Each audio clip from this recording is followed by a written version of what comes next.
Скъпи съотечественици, отборяваме последните минути на отиващата си година. В уюта на дома, сред дълго чакани гости и приятели, или на изпълнения с хора площад, отправяме заедно поглед към новата 2026 с обща надежда тя да е по-добра за близките ни и за България. Изминалата година беше драматична за света.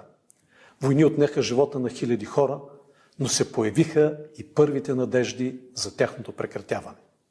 Вярвам, че страната ни трябва недвусмислено да подкрепи усилията за мир в Украйна.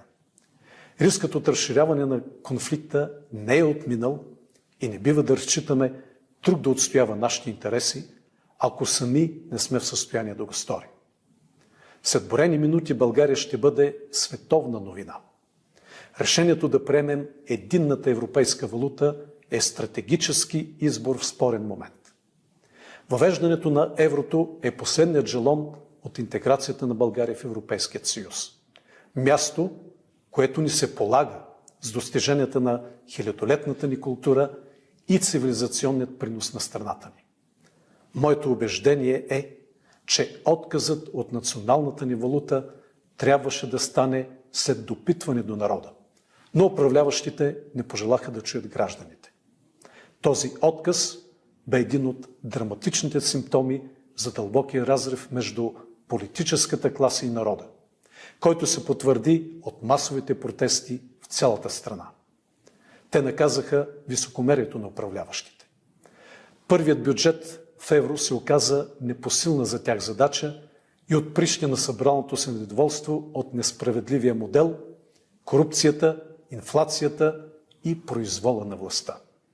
Но протестите показаха също така, че младите българи вече нямат желание да се спасяват поединично, а се задават въпроса как да помогнат на родината. Ветераните от прехода също заляха площадите и това е голямото политическо събитие на 2025 година. Роди се народен консенсус срещу мафията. Опитите той да бъде манипулиран с поколенчески интерпретации или чрез вклиняването на други теми не сполучи. Хората поискаха демокрация, справедливост, честни избори, обективни медии, реална европейска перспектива и достоен живот. Скъпи съотечественици, предстоят ни избори за парламент, а през есента ще избираме и нов президент.